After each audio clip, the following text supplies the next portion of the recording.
Hey guys, Shadolance back with another review. Today I'll be doing the ACR. It's a gun that's released a little bit later than the M416, and I want to apologize right off the bat for not having a big change in map from the M416 review to this one. I did them back to back in the same room. Not necessarily the same people, we had a few people swap out, but yeah, same thing, and I'll probably be releasing these guns both at the same time. Now I know I start off a game getting mined in the face here, which isn't exactly my favorite way to start off a game, but it's how I'm going to go. This review won't be as long as some other ones. It's got a couple of minutes chopped off at the end.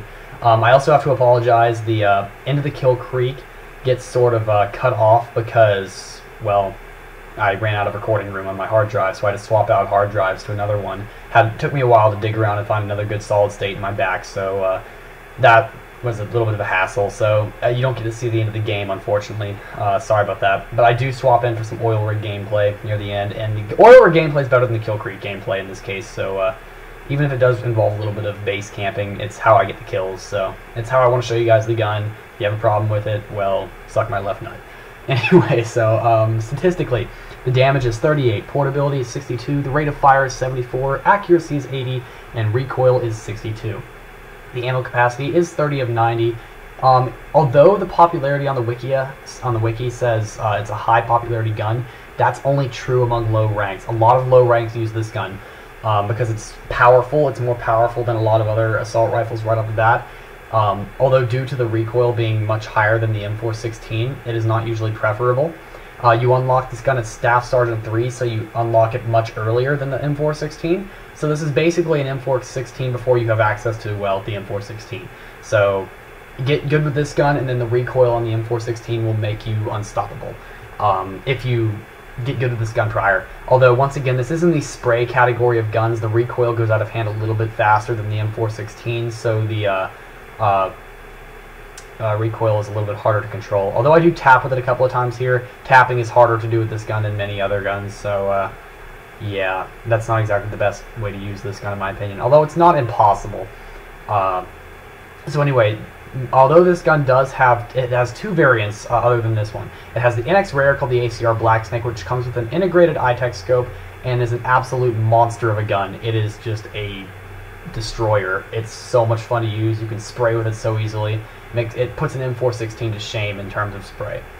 At any rate, the Sandfire, in my opinion, is the worst of all three of them. I do believe this one is better, and the reason I say that is because the recoil pattern changes on the Sandfire to a more left and right, than so much of a, I don't want to say in a circle, but like sort of up, down, and then slightly left and right. It goes practically straight left and right, and that is a pain in the butt. I hate that kind of recoil. The only gun I ever preferred that on was the P90. I don't mind that on that. But I would never recommend anyone buy the Sandfire because this gun is actually better in my opinion. It is customizable in the Gun Emporium, so you can increase the damage to 41, same as the M416 I do believe. The rate of fire can be upgraded to 77, also on par with the M416. The accuracy can be increased to 83. I don't remember the M416's accuracy off the top of my head, but I think that's around the same point. I do believe that's about the same. And the recoil is increased to 65. So the recoil is, although statistically it's about the same as the M416, the pattern that this recoil has is a little more annoying. So it's not necessarily preferable. Now, if you guys can't read, the ammo capacity is 30 of 90. It is a fully customizable gun for suppressors, scopes, and magazines, which is really nice.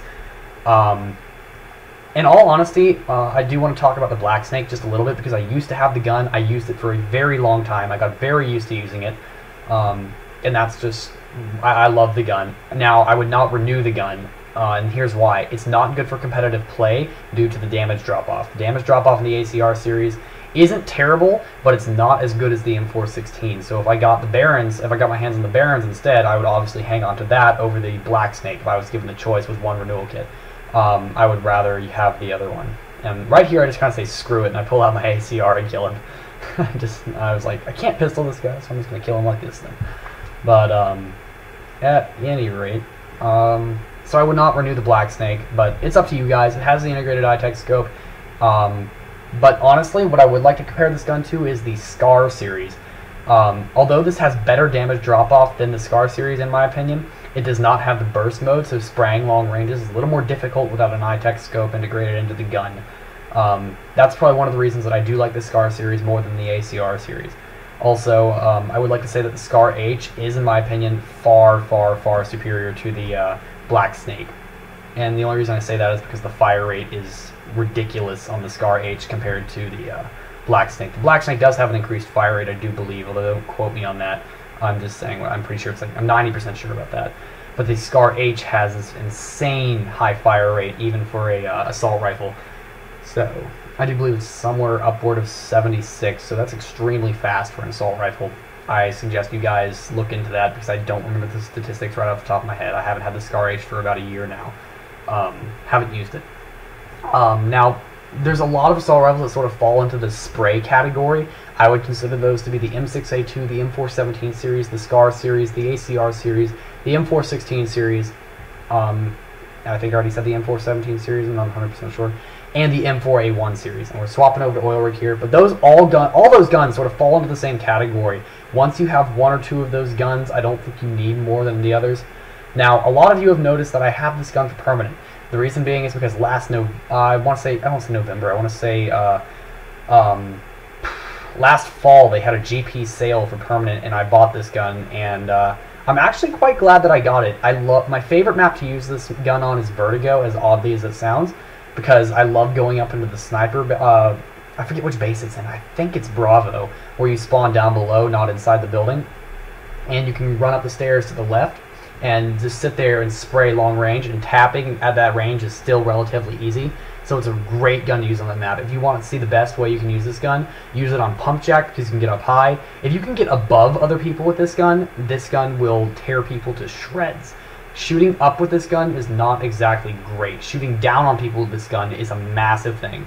It helps so much more. Even if you just have a little bit of elevation on like I had there, more bullets will hit. Now I know that's true of most guns, but it's especially true with this gun. Now I know a lot of reviewers don't talk about height differences on combat, but if you're above someone with this gun, because the recoil pattern is a little more preferable, it sort of goes up and down more than side to side, in my opinion. I'm not sure about that. It just seems to go up and down more. But either way, shooting down on people like downstairs and stuff is just ungodly with this thing. Now the one downside of this gun is it's not super sprayable outside of scope. Unlike a lot of guns where the spread will typically... You'll see me go in scope for pretty much every kill. Unlike a lot of guns where despite the spread getting bigger, the bullets typically go in the center. That's not so much true of this gun. The bullets will typically still end up going, you know, not where you want them to, around the edges of the scope. So that's not exactly beneficial. So, at any rate, the ACR stands for Adaptive Combat Rifle. I suppose that's because you can equip it with a suppressor, a scope, and a magazine. But if I had to suggest a output for this gun, it would be actually an iTech scope, not an ACOG, because this gun's not as good at tapping.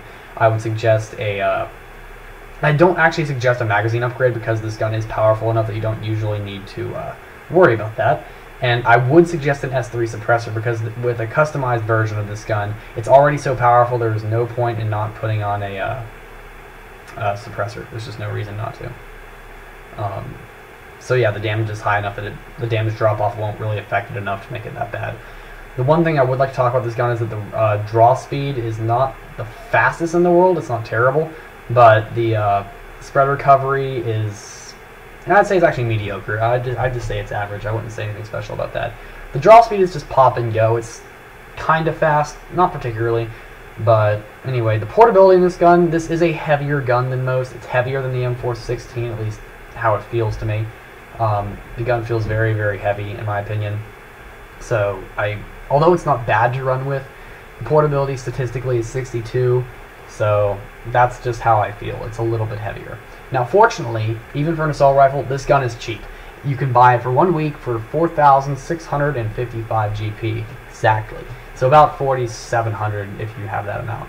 So that's a 1 week variant of this gun. However, if you have access to other guns at this point in the game, I would suggest the M416 over this. I won't be scoring this particular gun super highly, but it won't get a terrible score, probably somewhere around the 7s, I'm not sure. There are better guns than this. At any rate, I don't think I have a whole lot more to say about the gun. I'm going to wrap up the review right about here. I did want to point out that I will be starting live streaming. I will give more details on that in the next review that I do commentary on. I probably, once I get home, will do them randomly after school during the school week, so just check on my channel maybe leave it open in your internet browser, and if I start live streaming, you'll hear me. But I won't start until the school year starts, which will probably be around the 22nd. So I will also probably announce a few planned ones, but other than that, that's all I'm going to say for now. I'll do another video on that some other time. Thank you for watching. Rate, comment, subscribe, and I will see you guys later. Shadolance out. Thanks for watching.